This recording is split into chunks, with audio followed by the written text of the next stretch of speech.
I won't hold my breath, and best of luck to them if one chooses to stand up. They are enjoying their lowest approval rating ever because this is who they are trying to represent. These far-left activists who don't stand for anything. They only stand against Donald Trump, and they hate, as you just heard from that one individual who wished death upon the president of the United States, they not just hate him, they hate the nearly 80 million Americans who elected to vote him. The Democrats have officially become the party of crazy. President Trump and the Republicans are the party of common sense. What happens if Karoline Leavitt wins a courtroom KO worth $800 million?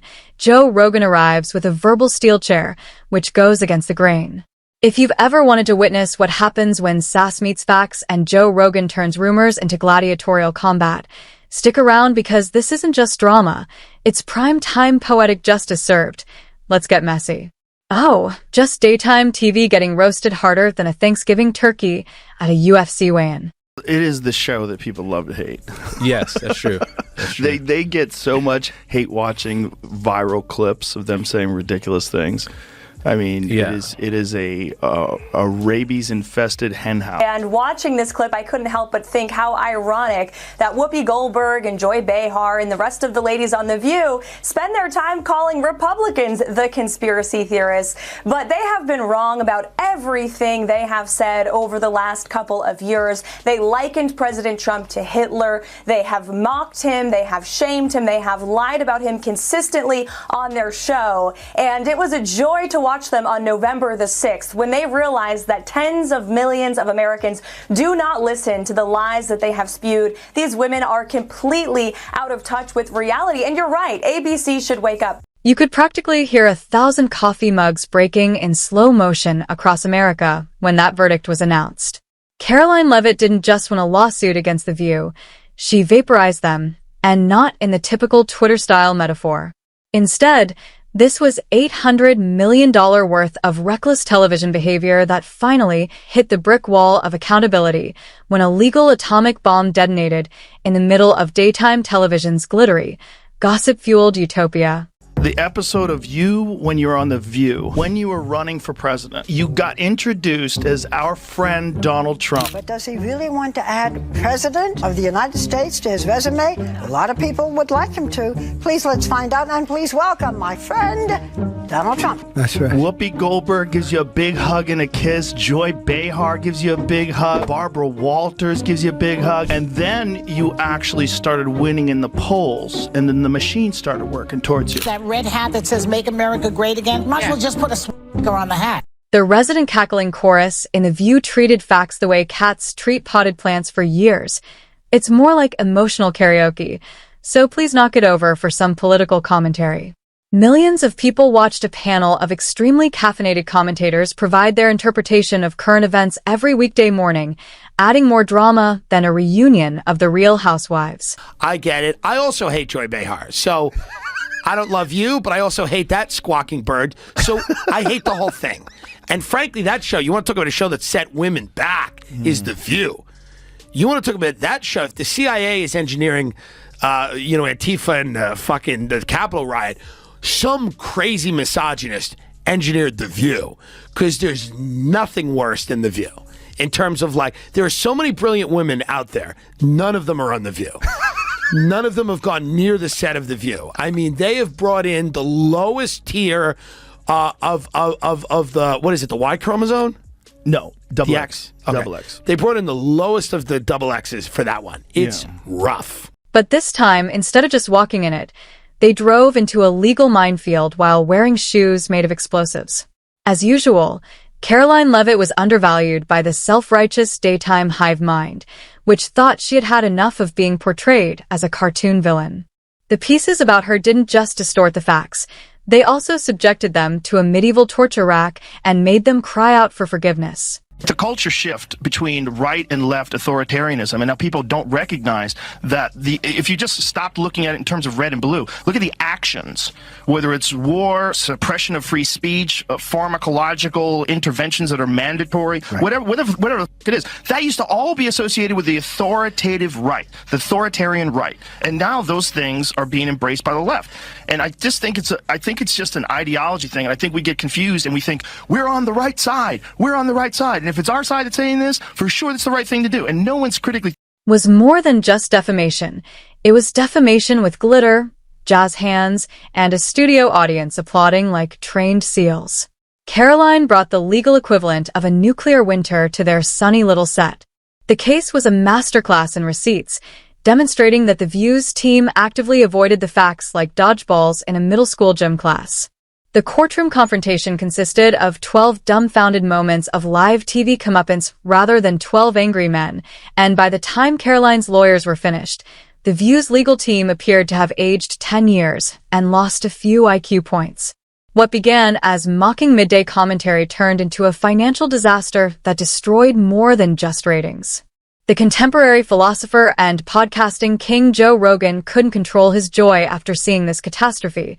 Instead of just making fun of the viewpoint, he destroyed it with the type of surgical accuracy often seen in comedic roast films.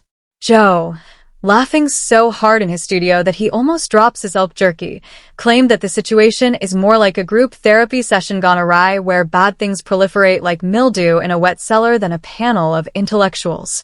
This is the most important part. This is right after she was saying, we are run by ABC News. You should trust us, not Joe Rogan, who believes in dragons. So she by saying we should trust them because they're double checked by ABC News, and then making the stupidest fucking statement. Like you didn't listen to what I said. Yeah. You didn't listen to what the wildlife biologist, and that's only a part of what he said. I can't believe the other Joy part of what he Behar said didn't was weigh. there was something before that where he was explaining encounters with giant reptiles. And then there's also, listen, It doesn't make sense to me that a middle-aged woman could be dumb. when you're worried about losing your job and you're worried about podcasts taking over and who's the source of news, and we said Donald Trump was Hitler, but half the country disagreed with us and he won, and this is fucking great, and Joe Rogan believes in dragons. It's just frantic. It's foolish. If you believe The reaction wasn't shocking. Rather, it was vindication because, in his opinion, The Viewpoint has about as much journalistic credibility as a magic 8-ball with a hangover. So when the lawsuit went viral, he handled it like the universe was finally bringing things back into balance. He essentially handed Karoline a medal over the airwaves, but the criticism didn't end there. Joe pointed out that their version of political discussion frequently sounds like Wikipedia pages being misread by vindictive wine moms, and yet somehow this was considered daily political content.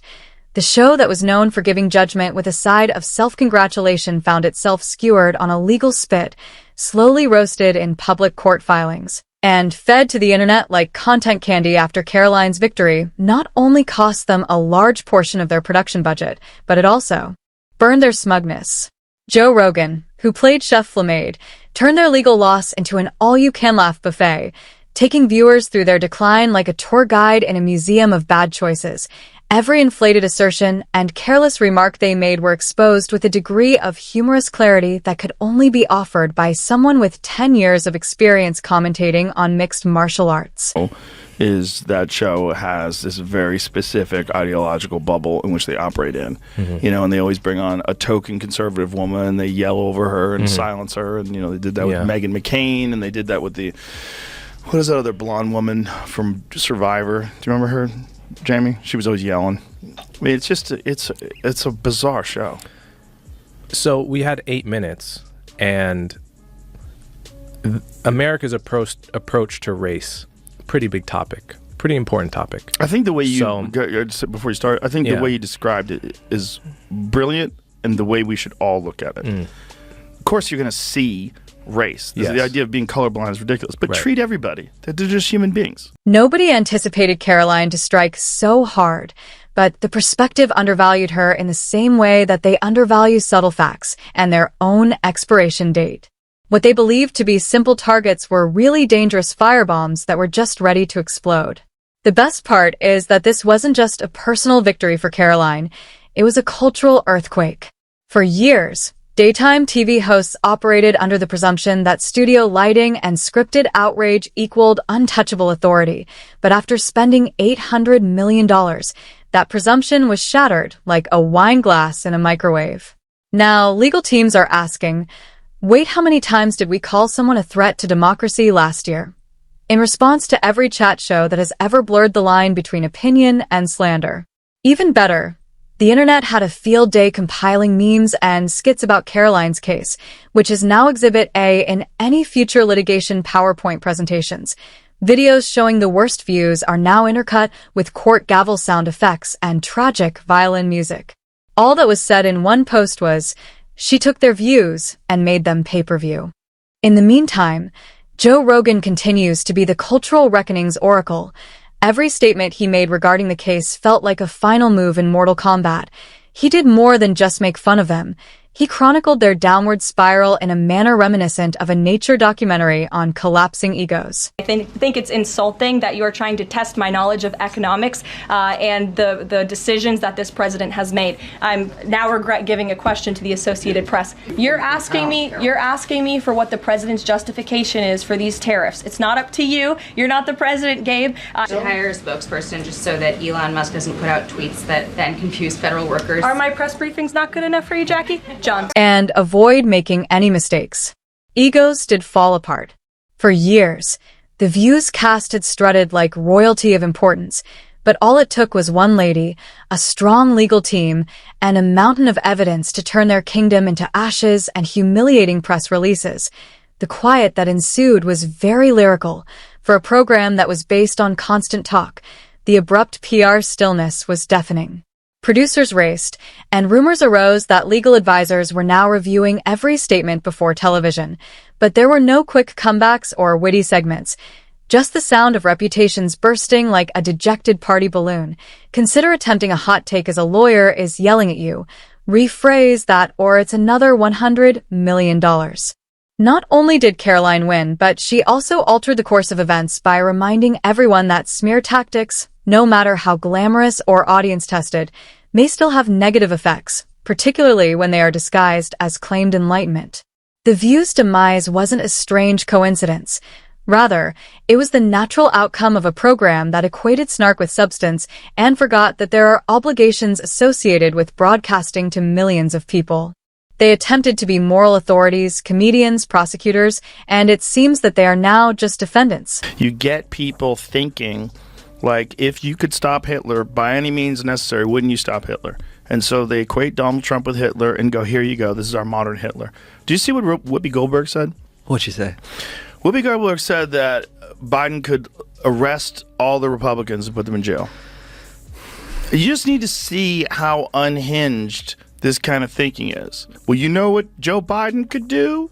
Joe Biden, you have to see it, because it's so on TV. crazy. She said on television. Then, in the span of a single lawsuit, the once arrogant chatterbox cabal received a reality check so harsh that even their sponsors needed a therapy session. It turns out that no one wants to be associated with a show whose legal bill now costs more than a SpaceX launch, and those morning coffee brands quietly ghosted wellness products disappeared faster than journalistic integrity on their set. The remaining sponsors, let's just say that if you're getting ads for foot fungus cream and off-brand cat food, it might be time to reevaluate your demo. However, the bleeding didn't stop there. As viewers began to do something they rarely do during the show, they began to ask themselves, wait, did they actually say that on live TV? Or rather, how is this still classified as news commentary and not improv comedy with rage issues? Credibility crumbled, viewership declined, and the meme lords came out swinging. Twitter exploded with clips, parodies, and side-by-side breakdowns of Karoline's courtroom victory versus The View's on-air tantrums, memes like Karoline with the $800 million Uno reverse card, or The View now streaming on court TV. Some genius even photoshopped the panel into a wheel of misfortune set, spinning defamation claims like it's their side business. View has to be if you average out the View hosts, among the dumbest people on television. And so it's like they say the thing that people are thinking, but they say it very directly, so they expose whatever truth. But I don't think some of them are dumb. You don't think so? No, I don't think Sunny Hostin's You think it's deliberate? Dumb. I think she's ideologically driven, and they have blinders on, for sure. I don't think Sunny's dumb. But Whoopi is certainly not the brightest person, and what she just said just doesn't make any sense. It's just like so silly. Yes, that's true. That's true. They get so much hate watching and hate watching viral clips of them saying ridiculous things. I mean, Yeah. it is a rabies-infested hen house. And at the same time, it seemed like the most interesting part was their audience seemed to be on my side. Yes. And that's their audience. Yes. Well, their audience is not really their audience. Their audience is a group of people they bring in to watch television shows.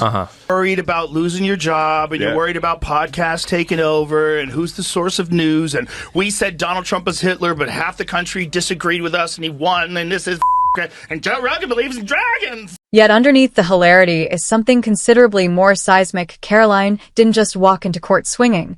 She drew a line in the sand so clear you have to trip over your own ego to miss it. This wasn't just a PR disaster. It was a public reckoning. When public figures push back and actually win, it resets the entire game. It wasn't about a paycheck. Rather, it was about closing the door on the idea that high-profile platforms get to say whatever they want without facing the same consequences as the rest of us mere mortals. The View has now joined the select group of media stories that warn that when ego takes the place of morality and smugness takes the place of substance, the crash isn't just likely, but inevitable. For years, they operated as though they were above the law and immune to criticism because the studio lights were so bright. But it turns out that even the brightest lights can't outshine $800 million worth of legal facts and receipts. This leads us to the bigger picture, which is why this case opened a long overdue conversation about media accountability in the age of unchecked punditry. Karoline's victory shook the entire media landscape awake. Today, we live in a world where shows like Joe Rogan's, yes, the man who receives criticism for everything from alien theories to elk meat, ironically do a better job of promoting real debate than mainstream TV. Whether you love him or hate him, at least they invite contradiction. They host the ideological equivalent of a one-woman show with 5 performers, complete with echo chamber applause, no challenge, just the occasional sanctimonious meltdown. Yes, that's true. They receive a lot of hate mail about viral videos of them saying absurd things. I mean, it's a hen house infested with rabies, and at the same time, it seemed like the most interesting thing was that their audience seemed to be on my side. Well, that's their audience, and their audience is a group of people they bring in to watch television shows, and the audience they're catching on. Credibility is no longer earned through tenure or television real estate.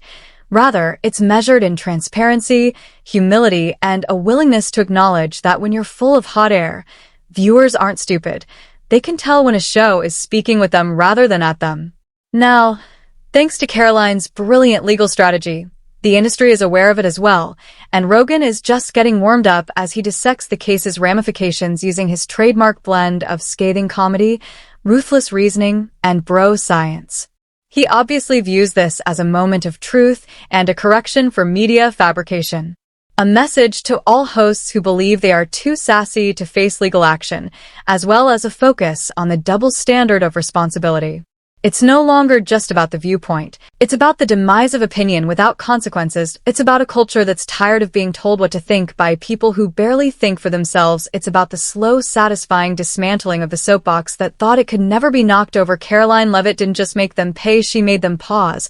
And in today's media circus, that's more revolutionary than any monologue worried about losing your job and you're worried about podcast taking over, and who's the source of news, and we said Donald Trump is Hitler, but half the country disagreed with us, and he won, and this is, and Joe Rogan believes in dragons, so here we are, the dust has settled, the cash has transferred, and the memes are still flying. The View thought they were delivering truth to power, turns out they were just the warm-up act for their own legal roast, and Karoline, she's not just a plaintiff, she's a cultural correction, and as for Joe Rogan, he's still laughing still. Shaking his head still, reminding the world that when you build your empire on smugness and gossip, it only takes one lawsuit to turn your set into a cautionary tale. Call it karma, call it justice, call it daylight. Now that Karoline is in a courtroom that didn't flinch, everyone knows precisely what The View is worth. Roughly $800 million, and every single cent of it was a steal. Don't call it journalism, however.